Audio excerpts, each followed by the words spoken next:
E se o protagonista da história não fosse um personagem, e sim uma ideia? Orb, sobre os movimentos da Terra, é um anime recente muito interessante que adapta um mangá de sucesso relativo, mas muito bem feito, onde a história, num primeiro momento, pode te enganar bastante, principalmente se você não assistir esse vídeo aqui, porque a história é ambientada na Polônia do século XV e, de início, acompanha um jovem loirinho bem novinho mesmo, muito inteligente para os padrões da época, pelo menos, e que teve um final trágico de partir o coração, porque, por mais que ele tenha sofrido num primeiro momento, e tanto no anime quanto no mangá isso fica bem claro, por mais que não seja muito explícito para todo mundo, ele foi adotado por um cara inteligente, ele aprendeu a ser puxa-saco dos adultos, falar o que os adultos queriam ouvir. A vida dele começou a ficar mansa, as pessoas ao redor começaram a admirar muito ele, e todo mundo acreditava que esse menino ia acabar indo para a Universidade de Teologia. Universidade naquela época, gente, era coisa assim pra gente muito crânio, era coisa top, tá ligado? Mas a curiosidade humana não tem limites, em um dado momento da história, a vida dele muda completamente. Afinal, todas as pessoas precisam ter um hobby, certo? E o hobby desse menino era estudar os céus. No entanto, dependendo do quão longe ele conseguisse ir, ele ia começar a ter problema com a igreja. Isso era senso comum naquela época, pelo menos na região da Polônia. E aí você pensa no primeiro momento, tá, esse menino não vai fazer nenhuma burrada, né? Ele tá vivendo pra tentar tirar vantagem, aquela coisa toda, ele tá estudando porque ele gosta, mesmo se ele descobrir alguma coisa, ninguém vai perceber. E a história vai se seguindo, com a galera perseguindo ele, bababá, ele vai envelhecendo, que não sei o que tem. Só que não é bem isso que acontece. Em um dado momento, aparece um homem, amigo do pai dele, que vira o mundo dele de ponta cabeça, quase que literalmente. No primeiro momento, o protagonista pensa que esse cara é só mais um louco, ele não entende muito bem o porquê que alguém tão inteligente tinha caído na heresia, que se permitiu ser estigmatizado pela igreja, sofreu tortura e mesmo assim se manteve firme numa teoria que ele nem tinha certeza se era verdade ou não, a teoria do heliocentrismo, que inclusive é usada nos tempos atuais. Só que o velho obriga o moleque a ajudar ele por um tempo. O moleque fica meio pá, só que ele fala assim, putz, ele me ameaçou, né? Eu não tenho como dizer não. A partir daí, no curto período de tempo que esses dois se relacionam, o menino acaba se envolvendo muito com esse cara, porque ele realmente era muito inteligente, ele tinha muito a passar pra esse moleque. Só que aí, pra minha surpresa, eles não foram pra frente com esse projeto. O cara, pouco tempo depois, dispensou o moleque, boa, só que no meio do caminho o moleque sofreu um acidente e aí ele teve um insight. Brotou uma ideia na cabeça dele e ele falou, meu Deus, esse cara tá certo. E eu consigo provar a teoria dele. E esse virou o propósito do menino. Ele agarrou esse propósito com todas as forças, porque veja, é um mundo muito cruel, com pouca coisa pra fazer, então as pessoas não tinham muito entretenimento, elas morriam facilmente por qualquer coisa, fome era uma coisa comum naquela época, doença era um negócio devastador, mesmo se fosse só uma gripezinha. Então era um mundo muito pior do que ele é hoje em vários aspectos. As pessoas, elas precisavam se agarrar à fé, acreditar em algo para se manter ali ativas, né? Para ter vontade de viver mesmo. E esse menino não tinha nada, por mais que ele fosse muito novo, ele já era inteligente o suficiente para não acreditar em tudo que a igreja falava cegamente, e ele já era atraído pelos céus por causa do hobby que ele tinha. A partir do momento em que ele descobre a possibilidade do heliocentrismo ser verdade, em adição à ideia muito interessante que ele ouviu do cara que estava ensinando ele nesse curto período de tempo, aquilo ali virou o propósito de vida desse moleque mesmo, mas não teve jeito. Apareceu um inquisitor da igreja, descobriu o que ele estava fazendo, não teve dó, entregou ele lá pro clero. O clero julgou ele de uma forma mais light num primeiro momento, por causa do histórico, era um moleque promissor, que ia entrar pra teologia mesmo, aquela coisa toda, muito novinho, né? Mas geral entra em choque, inclusive o inquisitor, que tava julgando ele naquele momento, porque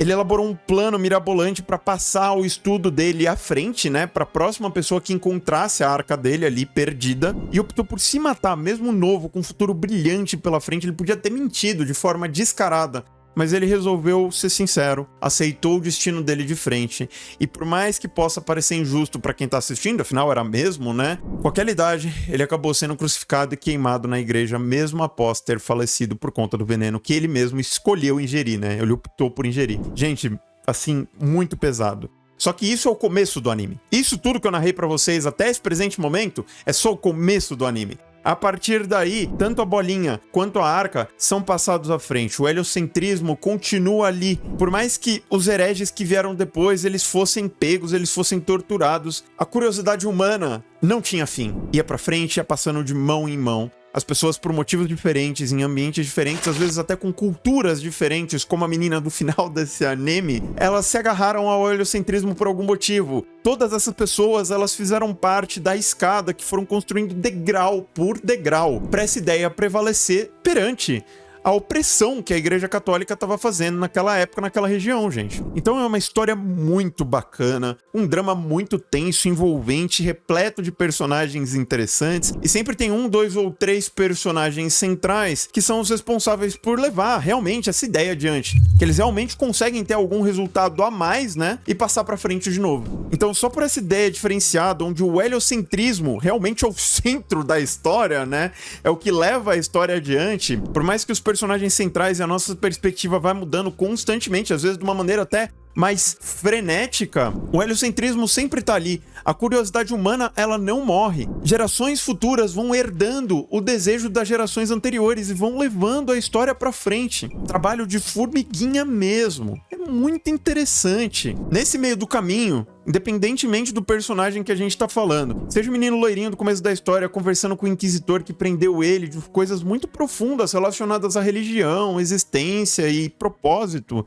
até mesmo no final do anime, onde a menina tá conversando com um cara que tá ajudando ela sobre herdar um desejo, andar sem rumo, a importância de você acreditar em algo, por mais que esse algo não seja Deus, dentre outras coisas, gente, é muito bacana. É muito bacana. Sem falar nesse cara aqui, que é o cara mais especial da história pra mim. Pra vocês terem ideia, além dele ser analfabeto, além dele não ter instrução nenhuma, ele não tinha objetivo de vida e ele ainda morria de medo de um monte de coisa.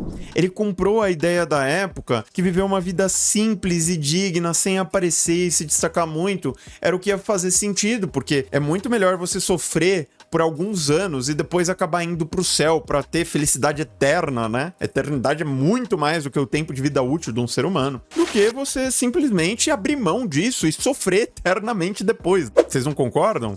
Quem realmente acreditava nisso morria de medo de um monte de coisa. Mas por conta do amigo dele que acabou falecendo por causa do heliocentrismo, inclusive, vale dizer, ele acabou se envolvendo com outro cara, da igreja até, muito inteligente, que comprou a ideia do heliocentrismo e tentou levar pra frente. Só que ele precisava da ajuda dele porque ele não conseguia enxergar direito. E aí a primeira coisa muito interessante que acaba acontecendo com esse personagem, o Oxy, foi que ele acabou perdendo o medo que ele tinha de olhar para os céus. Num primeiro momento, quando ele era mais novo, diz ele, né, que admirava bastante o céu noturno, só que em um dado momento ele começou a temê-lo, por conta desse medo que ele tinha de ir pro inferno, dentre outras coisas. Então, assim, você tem diversas reflexões do começo ao fim, incluindo as reflexões mais pro final da história que tem a ver com o livro desse personagem que eu acabei de falar pra vocês, o Oxy, que é um livro que pela primeira vez mostra pras pessoas que param pra ler que o heliocentrismo não contrariava Deus. Muito pelo contrário, dava pra unir as duas coisas e até usar o heliocentrismo para sustentar a presença de Deus no mundo.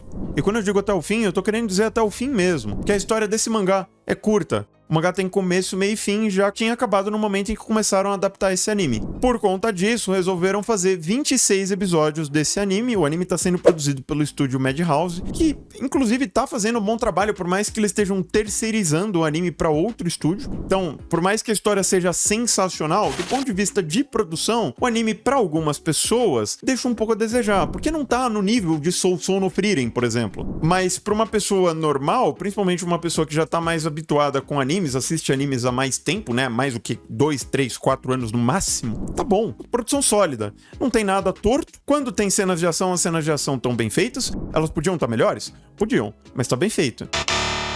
Quando tem cena de drama, o drama é envolvente, a trilha sonora é boa, você tem diversos momentos mais emocionantes nessa história, que pra quem tá imerso no diálogo, porque você precisa gostar de diálogo pra gostar disso, é um negócio muito importante que eu preciso frisar pra vocês. Se você não quiser pensar, não vale assistir isso aí. Isso aí é pra quem quer refletir sobre a vida, quer entender um pouco mais, por mais que não seja certinho, né? Dá pra gente entender alguns acontecimentos históricos, sim, né? É uma história que não vai agradar todo mundo, mas quem começa pelos motivos certos, Independentemente da mídia, tá? Independentemente se a gente tá falando do mangá ou tá falando do anime. dificilmente não vai gostar. Ah, Victor, tá falando do mangá, mas consumiu o mangá? Li até o final porque eu queria spoiler, eu queria saber como acabava, afinal eu tô gravando pra vocês, o anime ainda não acabou. Então eu garanto que o mangá é muito bom, muito bem quadrado, a arte é muito bonita e tudo mais. A história termina também de forma muito redondinha. No anime, tudo indica que vai caminhar pro mesmo rumo que o mangá teve. Então, independente da mídia, vai ser começo, meio e fim, redondinho, sólido. O anime não é tão bom quanto a opening, vale dizer. Seria ideal se fosse igual a opening, a abertura do anime. Mas tá bom o suficiente pra quem gosta de anime. Simples assim. De todo modo, eu vou ficando por aqui. Forte abraço e até a próxima.